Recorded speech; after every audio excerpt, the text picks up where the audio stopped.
Bonjour à tous, je m'appelle Hamza Bengati. Aujourd'hui, je voudrais partager avec vous des enseignements que j'ai lisés dans un grand livre d'un grand auteur américain qui s'appelait Napoléon Hill. Ce livre il a été rédigé en 1937 et il resta dans les tiroirs jusqu'à l'année 2008 lorsque la famille de cet auteur a décidé de publier le contenu de ce livre. Le titre est Plus malin que le diable.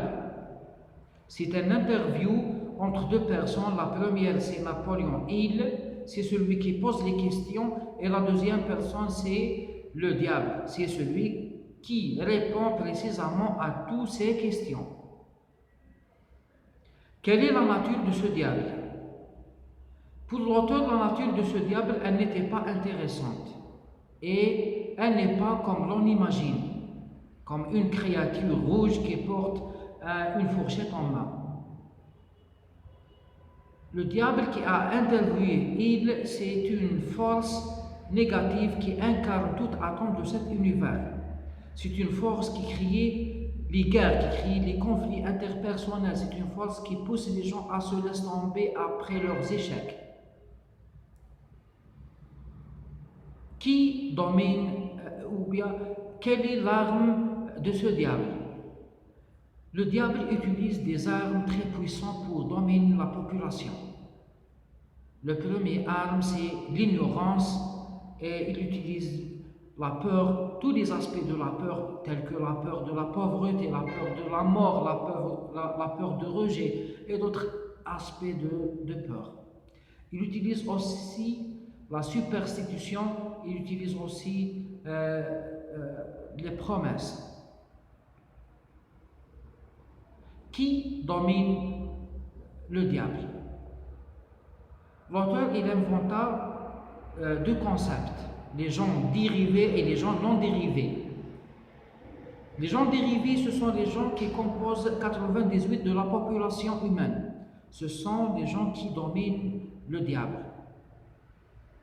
Les gens qui fument 2 paquets de cigarettes par jour, les gens qui n'ont aucun but dans leur vie, les gens qui procrastinent la réalisation de leur but, les gens qui attendent tout de la part de l'autre et ne donnent rien en retour. Et les gens dérivés, ce sont les gens qui composent 2% de la population, et ces gens-là, le diable ne peut pas les dominer, car ils ont un but bien déterminé dans leur esprit, et ils tracent un plan très précis pour le réaliser. Ce sont des gens qui s'engagent à aider soi-même d'abord, et puis ils s'engagent pour aider les autres. Dans cet ouvrage, l'auteur il a critiqué le système éducatif. Il dit, si on aide l'enfant à faire son travail, soit à l'école, soit à la vie quotidienne, avec cette façon-là, on va lui freiner pour ne pas utiliser les compétences de son cerveau. Et pour réparer le système éducatif, il dit qu'il faut enseigner l'enfant à se servir de son cerveau. Enseigner l'enfant la psychologie de la négociation avec autrui, et il faut enseigner l'enfant les lois de la nature telles que la loi de la compensation. À la fin de ce livre, l'auteur il a donné 7 principes pour réaliser la liberté spirituelle et la liberté mentale. Le premier principe, c'est il faut bien choisir un but bien déterminé. Et ce but-là, il faut le suivre selon un plan bien précis. Le deuxième principe, c'est il faut surmonter la peur. Il dit pourquoi craignez-vous le diable et ne pas faire foi en Dieu? Car si on fait foi en Dieu, si on fait foi en Dieu, on peut avoir tout ce qu'on veut dans notre vie. Le troisième principe, c'est l'autodiscipline. Il dit qu'il y a trois désirs qui contrôlent le comportement humain. Le premier désir, c'est le désir de l'alimentation, et le désir sexuel et le désir de parler vaguement.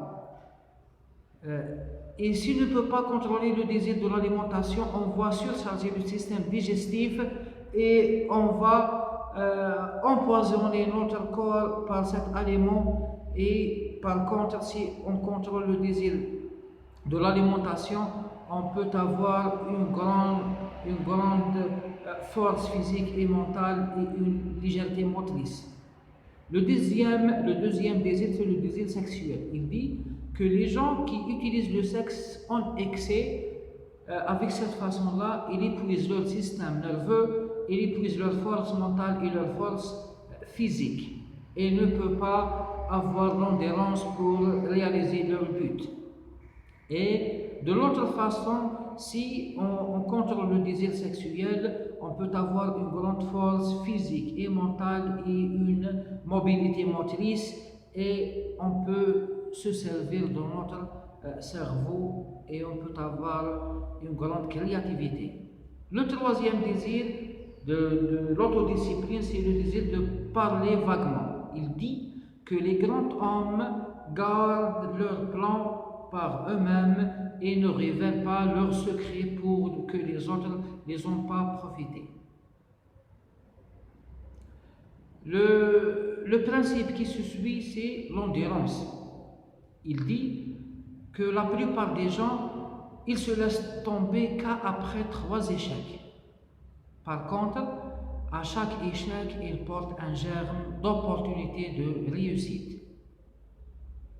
Le principe qui se suit, c'est le principe, c'est l'environnement. Il faut bien choisir, par contre, il faut bien choisir l'environnement, soit pour nous-mêmes, soit pour notre peuple et soit pour nos enfants. Et dans cet environnement-là, il faut s'entraider à réaliser un but très clair et très précis. Le dernier principe, c'est il faut bien respecter la 4e dimension. Cette dimension-là est le temps. Avec le temps, on peut avoir la sagesse. Et pour avoir la sagesse, il faut exercer et faire des efforts pour avoir d'expérience. Qu'est-ce que j'ai appris de cette grande philosophie de réussite? Je décide chaque jour et chaque matin, je me demande qu'est-ce que je voudrais exactement. Je liste mes peurs, je liste mes adversités et je fais un plan pour les surmonter. Et je décide de donner chaque jour une charité et aider les autres. C'était Hamza Belgati avec vous. Je vous ai donné un résumé d'un livre que j'ai lisé. Merci pour votre écoute et à bientôt.